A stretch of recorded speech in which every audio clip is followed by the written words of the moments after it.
कहानी की शुरुआत जापान में 950 साल पहले से हुई। उस एरा में समुराई को वॉर ऑफ गॉड समझा जाता था। समुराई अपनी स्ट्रेंथ के लिए फेमस थे, लेकिन 1878 में सब कुछ बदल गया। जापान मॉडर्नाइजेशन की तरफ बढ़ा और समुराई की जगह अब सोल्जर्स ने ले ली। कुछ समुराई को ये बदलाव अच्छा नहीं लगा। उन्होंने विद्रोही बन के अपनी आवाज़ उठाने की कोशिश की। गवर्नमेंट ने उन सबसे पीछा छुड़वाने के लिए ओपन फायरिंग करवाई। जो समुराई जापानीज रिजीम के आगे नहीं झुकेगा वो मारा जाएगा। 10 साल बाद शुजीरो नाम के आदमी को दिखाते हैं। शुजीरो समुराई था। वो वॉर में किसी तरीके से बच निकला था। टाइम बदल गया था। मॉडर्नाइजेशन की वजह से शुजीरो और उसकी फैमिली को हद से ज्यादा गरीबी देखनी पड़ रही थी। पहले शुजीरो की फैमिली को जापान की स्ट्रॉन्गेस्ट समुराई फैमिली माना जाता था, पर अब उसकी फैमिली बहुत बुरी कंडीशन में जी रही है। तंगी में और आटा गीला हो गया, क्योंकि समुराई की बीवी और बेटी दोनों ही बीमारी से जूझ रहे थे। जापान में उस समय कोलोरा महामारी चल रही थी। आधे से ज्यादा लोग बीमार थे और उनमें से बहुत से तो मर भी गए थे। अपनी बेटी को दवाई दिलाने के लिए शुजीरो ने अपना बचा हुआ कीमती सामान भी बेचने का सोच लिया। वैसे उसके पास कीमती कहलाने लायक कोई सामान था नहीं, सिवाय उसकी कटाना को छोड़ के। कटाना वो तलवार थी जिसकी समुराई बहुत इज्जत करते थे, लेकिन मजबूरी का नाम है महात्मा गांधी, जिसके चलते उसे अब अपनी कटाना बेचनी पड़ेगी। शुजीरो के सामने पिछली कई यादें आ गई। 10 साल पहले उसके सामने कितने सारे समुराई मारे गए थे। आदमी उस ट्रॉमा से कभी बाहर नहीं आ पाया। अब शुजीरो पॉन शॉप में कटाना लेकर आ गया। मुझे उम्मीद है कि इस तलवार के मुझे अच्छे पैसे मिल जाएंगे, जिससे मैं अपनी बीवी और बेटी के लिए दवाई खरीद सकूं। हालांकि दुकान वाले आदमी ने तलवार लेने से मना कर दिया। भले ही तलवार लेजेंडरी ब्लेड है, पर इस नए जमाने में तलवार का कोई मोल नहीं। इसे रखना भी इलीगल है। शुजीरो ओनर से बार बार कह रहा, मेरे पास और कुछ नहीं है, मुझे अपनी बेटी के लिए दवाई लानी है, प्लीज ये तलवार ले लो। ओनर ने तलवार लेने से मना कर दिया। उसने दूसरी तरह से शुजीरो की मदद की। आदमी ने शुजीरो को नमक, चीनी और चावल दे दिए। इसे ले जाओ और अपनी फैमिली को खाना खिलाओ। शुजीरो निराश होकर घर जाने लगा। मुझे वो नहीं मिला जो मुझे चाहिए था। रास्ते में उसकी नजर एक ग्रुप पर पड़ती है। एक पोस्टर छपा हुआ था जिसमें फॉर्मर समुराई को एक कंपटीशन में हिस्सा लेने के लिए इनवाइट किया जा रहा था। जीतने वालों को 1 लाख येन मिलेंगे। शुजीरो अपनी बीवी को पोस्टर दिखाने के लिए घर आया। उसे नहीं पता था कि उसके कुछ करने से पहले ही उसकी बेटी दुनिया छोड़ के जा चुकी है। अब सब कुछ बदल गया। शुजीरो अपनी बेटी को खोके पूरी तरीके से टूट गया था। उसने कसम खाई कि मैं अपनी बीवी और दूसरे बच्चे को बचाने के लिए कुछ भी करूंगा। दिन बीते और समुराई कंपटीशन का दिन आ गया। शुजीरो टेंपल गया। सारे पार्टिसिपेंट्स टेंपल में ही मौजूद थे। शुजीरो के जैसे कई सारे बंदे कंपटीशन जीतने की भावना से आ रखे थे। होस्ट इंजू ने स्टेज पे आके रूल समझाने से पहले कहा, मैं सबको पहले ही बता रहा हूँ, जिसे कंपटीशन से वापस जाना है वो अभी चला जाए। रूल समझाने के बाद कोई भी वापस नहीं जा सकता। सबकी एक्साइटमेंट और बढ़ गई। एंजू ने फिर विनिंग प्राइज दिखा के लोगों की आंखें चमका दी। पार्टिसिपेंट्स को अब किसी भी हाल में जीत के पैसे चाहिए थे। एंजू ने 30 तक गिनती गिनी। अभी तुम्हारे पास टाइम है, सोच लो। 20 तक काउंटडाउन आते आते लोगों में भगदड़ मच गई और भीड़ में से एक पुलिस वाला निकल के बाहर आया। ये कंपटीशन इलीगल है, मैं ऑर्गेनाइजर को अरेस्ट करने आया हूँ। एंजो हंसने लगा। पुलिस वाले को गुस्सा आ गया। फिर कटाना लिए सिक्योरिटी गार्ड ने पल भर में ही पुलिस वाले को जान से मार दिया।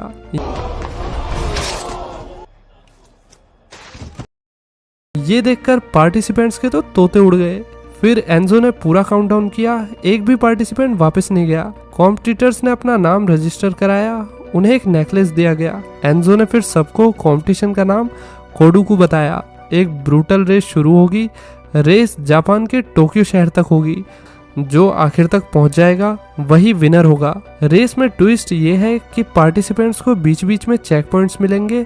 उन्हें दूसरे पार्टिसिपेंट्स से नेकलेस लेकर अपने पॉइंट बढ़ाने हैं। नेकलेस चुराने का एक ही तरीका था, पार्टिसिपेंट्स को जान से मारना। किसी को भी गेम छोड़ के भागने की परमिशन नहीं है। एक नेकलेस से 1 पॉइंट मिलेगा और नेकलेस निकलने के 10 सेकंड बाद पार्टिसिपेंट को कंपटीशन से एलिमिनेट कर दिया जाएगा। किसी ने रूल्स तोड़े तो उसे भी गेम से निकाल दिया जाएगा। कुछ लोग डर के भागने लगे, लेकिन तभी उन्हें सिक्योरिटी गार्ड ने शूट करना शुरू कर दिया। एंजो बोला, मैंने सबको पहले ही भागने का एक चांस दिया था, अब कोई वापस नहीं जा सकता।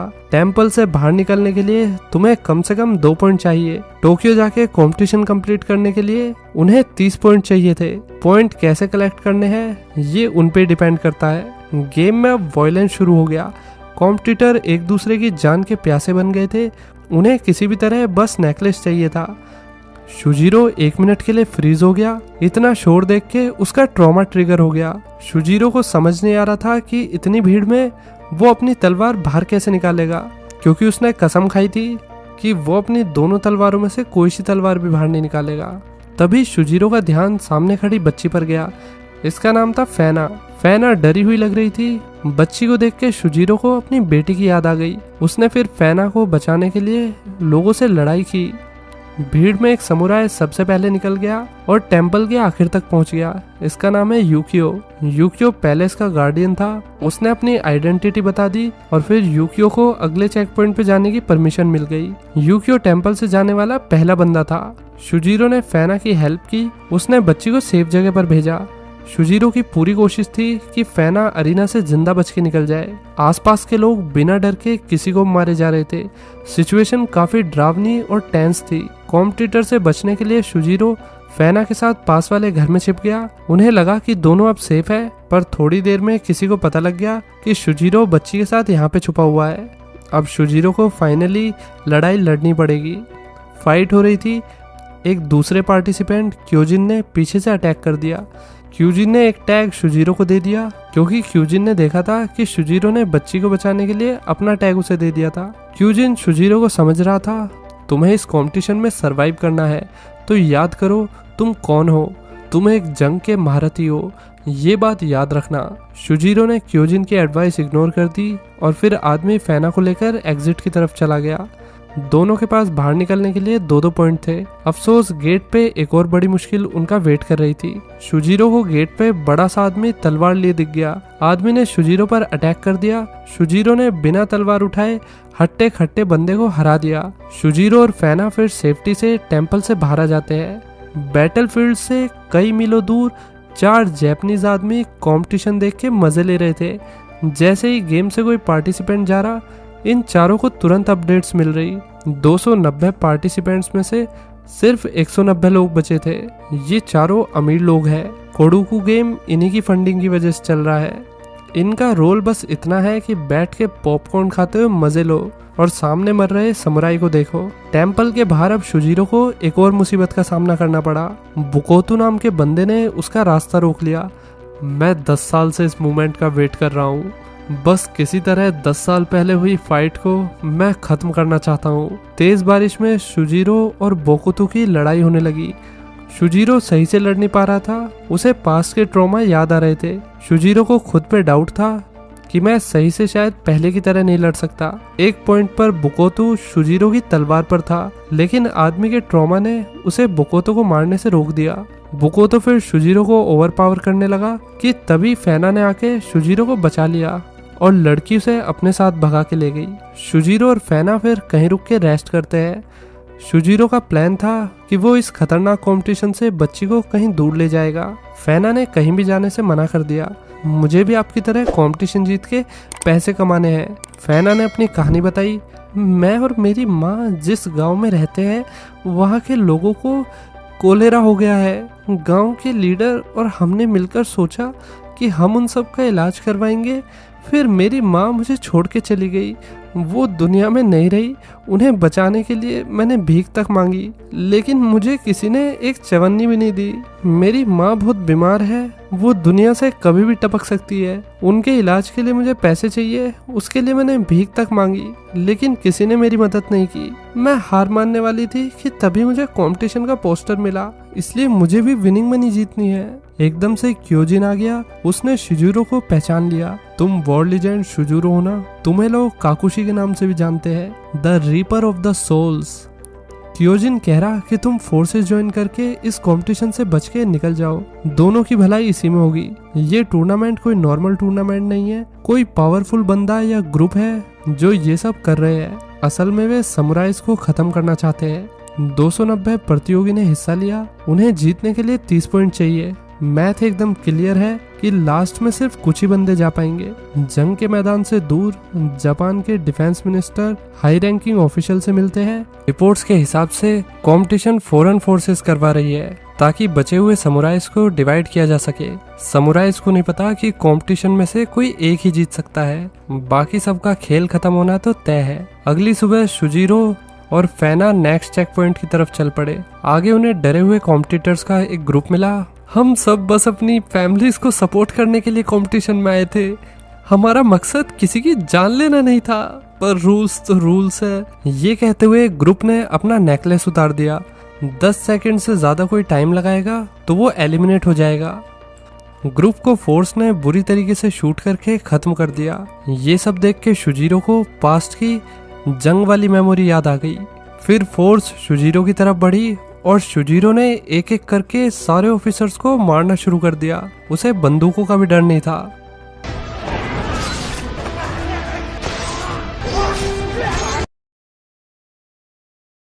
इधर बुकुतो वायलेंट तरीके से रेस में आगे बढ़ता जा रहा था। उसने बहुत सारे सिविलियंस को भी जान से मार दिया था। बुकुतो एक और आदमी को मारने वाला था कि तभी प्लेस का गार्जियन लेजेंडरी फाइटर यूक्यो आ गया। दोनों योद्धा आपस में लड़ने लगे। यूक्यो ने स्किलफुल तरीके से लड़ाई की, वहीं बुकुतो ने ब्रूटैलिटी दिखाई। लड़ाई अच्छी खासी चल रही थी, लेकिन एंड में बुकुतो ने यूक्यो का सर तन से जुदा कर दिया। इधर फैना और शुजीरो माउंटेन वाले रास्ते की तरफ से अगले चेक पॉइंट पे जा रहे थे। बच्ची के मन में सवाल आया कि शुजीरो, तुम्हें काकुशी द रीपर ऑफ सोल्स का टाइटल कैसे मिला? शुजीरो का पास्ट बहुत ही ज्यादा पेनफुल था। नहीं, उसका बवासीर तो ठीक हो गया था, लेकिन उसके अलावा भी उसका पास्ट काफी पेनफुल था। उसने बताया कि मेरा बचपन कठिन था। हम 7 एडॉप्टेड भाई बहन थे। हम सब कियाची नाम के स्कूल में जाते थे। सबने वहीं से स्वॉर्ड चलाना सीखा। हम सब अनाथ थे। हमें समुराई मास्टर ने अडॉप्ट करके तलवारबाजी सिखाई। जब हम बड़े हुए तो मास्टर ने एक सच बताया कि हम भाई बहनों में से कोई एक ही डोजो का असली वारिस बनेगा। डोजो को पाने के लिए हमें अपना खून बहाना था। बेसिकली एक दूसरे को मारकर डोजो को अपने नाम करना। हमें मास्टर ने ऑर्डर दिया कि तुम लोग आपस में लड़ो। भाई बहन ये सुन के टूट चुके थे। रुआ ने सबसे भाग जाने को कहा, नहीं, हम कहीं नहीं जा सकते। अगर ये लोग भाग भी गए तो एक गेंटोसाई नाम का हंटर, जिसे कोई नहीं रोक सकता, वो पूरी जिंदगी इनका पीछा करेगा और इन्हें ढूंढ के मार देगा। सबसे बड़ा लड़का शुजीरो अपनी फैमिली को ऐसे बर्बाद होते हुए नहीं देख सकता था, तो उसने भागने का सोच लिया। भले ही उसके पीछे पूरी जिंदगी गेंटोसाई पड़ा रहे, पर वो इस जगह पे नहीं रुका। उस वक्त शुजीरो बच गया। समुराई की दुनिया में उससे बड़ा योद्धा कोई नहीं बना। यहाँ तक कि गेंटोसाई के आदमी भी शुजीरो से डरते थे। उसके नाम के बहुत सारे लीजेंड चलते थे और इसी तरीके से शुजीरो का नाम बहुत ज्यादा फैल गया और उसे कुकुशी का टाइटल मिल गया, यानी कि रीपर ऑफ सोल्स, जिसका काम है सिर्फ लोगों को मारना। प्रेजेंट में 4 जापानीज आदमी जो कोडुको को सपोर्ट कर रहे थे, सब हिडन लोकेशन पर आ गए। सबने देखा कि कितने कॉम्पिटिटर बचे हैं। फिर उन्होंने बंदों पर बैट लगाई इस चीज पर कि कौन अगले चेक पॉइंट तक पहुंच पाएगा। फैना और शुजीरो जंगल में आ जाते हैं। वहां दूसरे कॉम्पिटिटर ने फैना को देख लिया। सबके लिए बच्ची एक इजी टारगेट थी, तो शुजीरो ने फैना से वादा किया, मैं तुम्हें कुछ नहीं होने दूंगा। आदमी ने कैडी लड़ाई लड़ी। शुजीरो के सामने अचानक से एक जाना पहचाना फेस आ गया। इसका नाम था इरोहा। इरोहा शुजीरो की डोजो सिस्टर थी। इरोहा के लिए उसका भाई डरपोक आदमी था। वो फैमिली को मरने के लिए छोड़ के भाग गया था। भाई बहन लड़ रहे, इसी बीच एक और ग्रुप ने इन सब पे तीरों की बौछार कर दी। शुजीरो, फैना और इरोहा को सिचुएशन से बचने के लिए साथ में भागना पड़ा। सामने से एक वॉरियर आ गया। इसका नाम है कोचा। कोचा ने लड़ने की जगह शुजीरो की साइड से सामने वाले अटैकर्स पर तीर बरसाना शुरू कर दिया। वो बहुत ही माहिर आर्चर था। उसका निशाना एकदम सटीक था। कोचा ने बताया, हमारी ट्राइब में किसी बच्चे को मारना पाप है और जो बच्चों की हिफाजत करते हैं उन्हें सेक्रेड माना जाता है। फैना जब तक शुजीरो के साथ रहेगी तब तक कोचा उन पे हमला नहीं करेगा। शुजीरो ने मरे हुए बंदों के नेकलेस निकाल के फैना और इरोहा के साथ शेयर किए। शुजीरो ने फिर अपनी बहन से पूछा, क्या तुम बदला लेना चाहती हो? हाँ, मुझे बदला लेना है। ठीक है, टोक्यो मतलब हमारी फाइनल डेस्टिनेशन पे जाके तुम मुझसे बदला ले सकती हो। जर्नी आगे बढ़ी और शुजीरो, फैना और इरोहा सेकंड चेक पॉइंट पे आ गए। गार्ड ने नेकलेस चेक करके उन्हें रेड नेकलेस दिए। एक रेड नेकलेस मतलब 3 पॉइंट।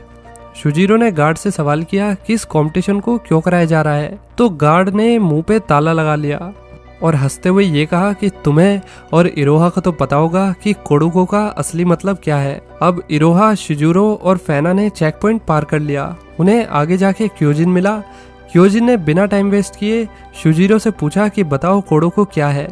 तो शुजीरो ने बताया कोडुको मतलब 3 इंसेक्ट्स जो एक बहुत सारे इंसेक्ट्स के बीच एक जार में रहते हैं। सरवाइव करने के लिए सब आपस में लड़ते हैं और अंत में बस एक स्ट्रॉन्ग इंसेक्ट बच पाता है। यही इस टूर्नामेंट का असली नेचर है। आखिर में बस एक विनर होगा, बाकी सब मर जाएंगे। क्योजिन ने सवाल किया कि अगर ऐसा है तो क्या तुम उन लोगों को मार दोगे जिन्हें तुम अभी तक अपने साथ लेकर चल रहे हो? मैं रूल्स की परवाह नहीं करता। अगर बात मेरे लोगों को बचाने की आएगी तो मैं रूल्स तोड़ के सबको बचा लूंगा। क्योजिन सवालों के जवाब सुन के शांत हो गया। शायद शुजीरो किसी बड़े राज से पर्दा हटाने वाला है। रात में शुजीरो हिम्मत करके अपनी बहन के पास आया।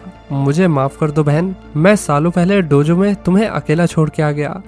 मैं डर के नहीं भागा था, मैं बस अपने भाई बहन को एक दूसरे से लड़ता मरता नहीं देख सकता था। इरोहा ने बताया कि उस रात तुम्हारे जाने के बाद दूसरा सबसे बड़ा भाई उसने मास्टर से फाइट की ताकि बाकी सारे सिबलिंग्स को भागने के लिए टाइम मिल सके। गेंटोसाई से बचने के लिए सब अलग अलग डायरेक्शन में भागे। तब से ही हमारी फैमिली अलग हो गई। शुजीरो ने माफी मांगी पर लड़की ने उसे माफ नहीं किया। जंगल में कहीं एक कॉम्पिटिटर ग्रुप प्लान बना रहा था, तभी उनके पास एक बुढ़ा आदमी आया। मुझे बताओ कि शुजीरो और उसके भाई बहन कहाँ पे है। इस आदमी का नाम है गेंटोसाई। आदमी ने सेकंड से पहले सारे कॉम्पिटिटर्स को मार गिराया। गेंटोसाई दुनिया का सबसे खतरनाक फाइटर था। उससे जिंदा बचना बहुत मुश्किल था। जापान की इंटरनल अफेयर मिनिस्ट्री में मीटिंग हुई। हायर ऑफिशियल ने कंपटीशन की इन्वेस्टिगेशन का ऑर्डर दिया। हमें लगता है कि समुराई टूर्नामेंट के जरिए ये सब मिलकर सरकार के खिलाफ जाने का प्लान कर रहे हैं, पर रिपोर्ट्स कुछ और ही कह रही थी। समुराई एक साथ नहीं है, बल्कि वो तो एक दूसरे को जान से मार रहे हैं। मिनिस्टर ने टेलीग्राम के रिसेंट रिकॉर्ड से ये सब निकाला है। इन्वेस्टिगेशन में पता लगा कि कंपटीशन में 4 बड़े नामी लोग हैं। सब जाइत्सु फैमिली से आते हैं। इनका फैमिली बैकग्राउंड स्ट्रॉन्ग है और सब फाइनेंशियली रिच है और ओल्ड एम्पीरियल सिस्टम को ये लोग सपोर्ट करते हैं। मित्सुबिशी, सुमितोमो, मित्सुई और याशिदा, इन्हीं चारों ने कोडुको को शुरू किया। अब सुबह हो गई। क्योजिन ने शुजीरो को कोडुको होने का असली रीजन बताया। पहली बात तो ये देखो कि ऑफिशियल ने कितनी तगड़ी सिक्योरिटी रखी है कि उन्होंने पुलिस ऑफिसर तक को मरवा दिया। तुमने नोटिस किया कि सारी डेड बॉडीज तुरंत ही गायब हो रही है, उन्हें कोई ट्रेस तक नहीं कर पा रहा। हमें जानना होगा कि इस सब के पीछे कौन है, और सच जानने के लिए शुजीरो का ग्रुप टाउन के सबसे फेमस रेस्टोरेंट में गया। वहाँ बाकी कॉम्पिटिटर भी बैठे हुए थे। पहले तो सब कुछ नॉर्मल लगा, लेकिन बाद में शुजीरो को आइडिया लग गया कि ये सब एक ट्रैप है। कॉम्पिटिटर्स ने लोकल लोगों के साथ मिलके उन सब के लिए जाल बिछाया है। रेस्टोरेंट में अब लड़ाई शुरू हो गई। हालांकि शुजीरो के ग्रुप ने कॉम्पिटिटर्स को ओवरपावर कर लिया था। लड़ाई खत्म हुई, बस 2 जने जिंदा बचे। दोनों ने वुडन नेकलेस पहन रखा था। इनका नाम है टकायुकी और आयामू। टकायुकी को हम पुलिस के हवाले करेंगे और आयुमी ग्रुप के साथ ही रहेगा। इस जगह से सब लोग अलग अलग रास्ते पर गए। शुजीरो ने फिर मरने का नाटक किया ताकि वो गार्ड्स को लालच देके जान पाए कि वो डेड बॉडी को कहाँ पे ठिकाने लगाते हैं। क्योजिन ताकायुकी को पास वाले पुलिस आउटपोस्ट पे ले गया। जाने से पहले उसने इरोहा को स्मोक ग्रेनेड दिया और कहा कि अपना ध्यान रखना। इधर बुकोतो सड़कों पे शुजीरो को ढूंढ रहा था। रास्ते में उसे कोचा दिख गया। नेकलेस देख के बुकोतो ने कोचा को पहचान के पूछा कि मुझे बताओ कि शुजीरो कहाँ पे है। कोचा ने बुकोतो को इग्नोर किया, पर बुकोतो ने कोचा को गुस्सा दिलाने के लिए 2 सिविलियंस को जान से मार दिया। कोचा ने फाइट की और दोनों की भयंकर लड़ाई हुई। तभी शिकुरा वहाँ पे आ गया। ये वही आदमी है जिसने शुरू में पुलिस ऑफिसर का गला काटा था। पुलिस वाले इस एरिया के राउंड पे है। मैं चाहता हूँ कि तुम दोनों लड़ाई बंद कर दो और एरिया में शांति बनाए रखो। बुकोतो ने ऑफिसर पे हमला करने का सोचा, लेकिन जैसे उसने राइफल देखी तो बुकोतो डर के पीछे हो गया। फैना और इरोहा ने गार्ड्स को लालच देकर अपने पीछे बुलाया। गार्ड्स को लगा कि दोनों शिजुरो के पास जा रही है और शिजुरो भी डेड बॉडी की तरह लेटा हुआ था। गार्ड्स फिर शिजुरो की डेड बॉडी को उठाकर ले गए। फैना और इरोहा ने उनका पीछा किया और दोनों शॉक हो गई जब उन्हें पता चला कि डिस्पोजल साइट कोई रिमोट एरिया नहीं है बल्कि एक प्राइवेट बैंक है, वो भी टाउन के बीचों बीच, शुजीरो ने अंदर जाके गार्ड्स को ठिकाने लगा दिया। आदमी एविडेंस देखने लगा कि तभी शिकुरा और उसके गार्ड्स अंदर आ गए। किसी ने उन्हें बता दिया था कि शिजुरो मर गया है। शिकुरा समझ गया कि शुजीरो नाटक कर रहा होगा, वो इतनी जल्दी तो मरने वाला नहीं है। दोनों पास्ट में समुराई वॉर में एक दूसरे के साथ थे। मॉडर्नाइजेशन के बाद शिकुरा ने पुराने तरीकों को छोड़ के नया तरीका अपना लिया। उसने समुराई को छोड़ के नई ऑथोरिटीज में आना चुना। शिकुरा ने अपने आदमियों से गन नीचे करने को कहा। हम पिछले जानकार हैं, थोड़ी इज्जत करो, हम एक दूसरे से अकेले लड़ेंगे। दोनों की फाइट हुई। फाइट बराबरी की चल रही थी, लेकिन शिकुरा किसी तरीके से शुजीरो पे भारी पड़ रहा था। जब शिकुरा ने शुजीरो को ओवरपावर कर लिया तो इरोहा ने स्मोक ग्रेनेड फेंक कर वहां पे धुएं ठा दिए और शुजीरो को भागने का मौका मिल गया। इधर क्योजिन और आयामू ने ताकायुकी को पुलिस के हवाले कर दिया। पुलिस ने ताकायुकी को सेल में बंद कर दिया और करप्शन देखने के लिए क्योजिन ऑफिसर के पीछे गया। जैसे उसने कमरे में देखा, क्योजिन की छोटी छोटी आंखें भी खुली की खुली रह गई।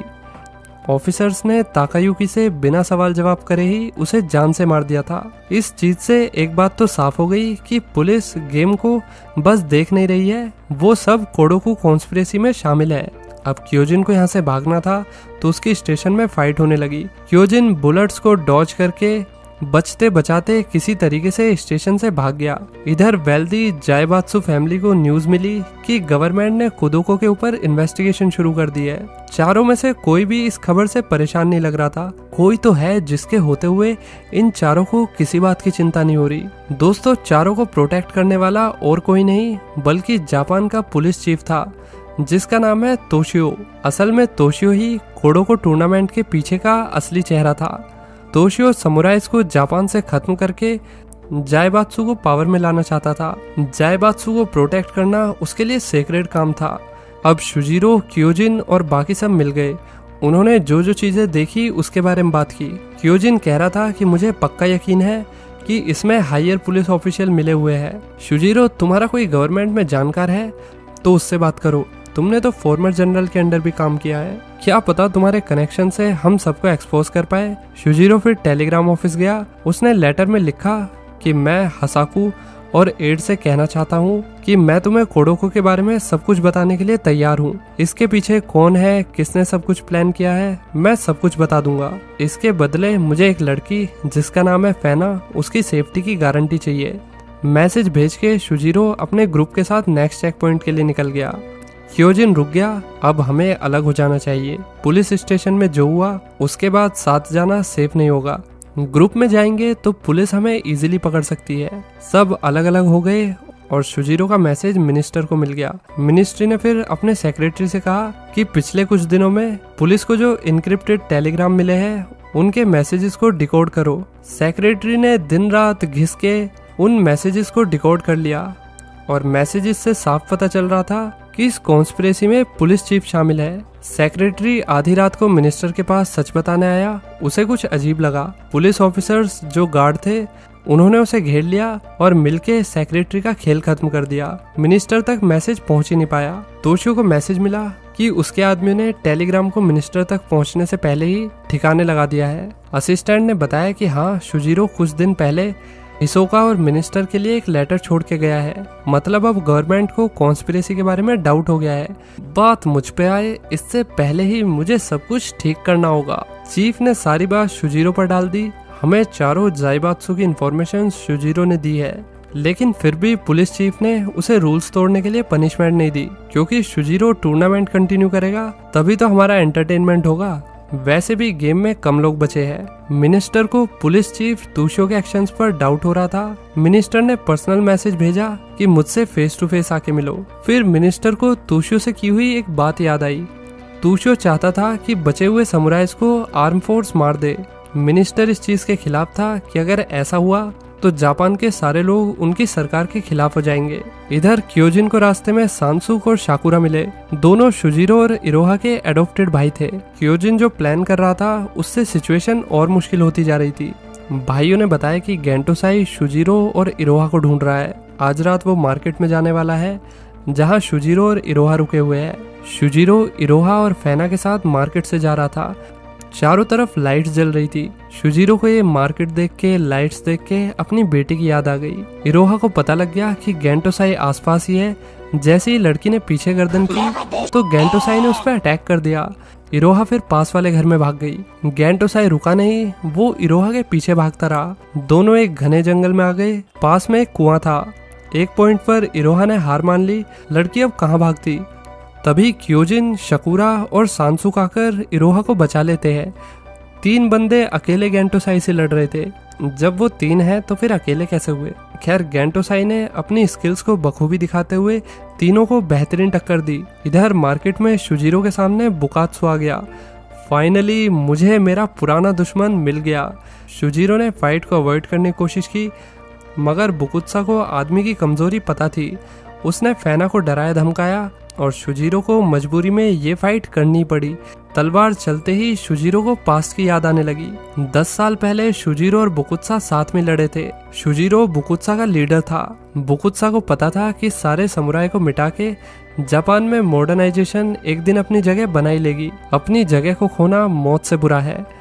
फिर उस जंग के दौरान बुकुत्सा और शुजिरो ही बचे थे, तो बुकुत्सा ने शुजिरो, जिसे काकुशी द रीपर ऑफ सोल्स के नाम से जाना जाता था, उससे फाइट की। शुजिरो ने बुकुत्सा को नहीं मारा। बुकुत्सा एक लेजेंड के हाथों से मरना चाहता था, लेकिन शुजिरो ने बुकुत्सा को नहीं मारा। उसने कहा कि मैं उसे नहीं मार सकता जिसने मेरे साथ खड़े होकर लड़ाई लड़ी है। साल बीते और बुकुत्सा अपनी पहचान भूलता गया। उसने क्राइम करना शुरू कर दिया, जिसके चलते कभी वो जेल के अंदर जाता तो कभी जेल के बाहर। लाइफ में उसका कोई मकसद नहीं बचा। एक दिन उसे जेल में शिकुरो मिला। उसने उसे कुदो को ज्वाइन करने के लिए ऑफर दिया और कहा कि शुजिरो भी उस टूर्नामेंट में आ रहा है, उससे अपना बदला वहीं ले लेना और तुम्हें फिर एक सच्चे समुराई के हाथों मौत मिल जाएगी। प्रेजेंट में शुजिरो और बुकुत्सा की फाइट शुरू हो गई। दोनों की कैडी लड़ाई हो रही थी। शुजिरो ने फाइनली अपना कमाल दिखा के बुकुत्सा का गेम बजा दिया।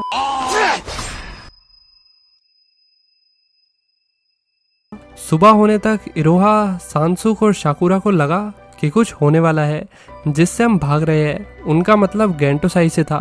भागने का कोई फायदा नहीं है, वो हमें जरूर पकड़ लेगा। इधर डिफेंस मिनिस्टर तोशियो से मिलने गया। उसे सच जानना था कि आखिर ये सब चल क्या रहा है। रास्ते में उसे शिकुरा ने पकड़ के जान से मार दिया, वो भी बिना किसी हेसिटेशन के। असैसिनेशन की न्यूज कंट्री में फैल गई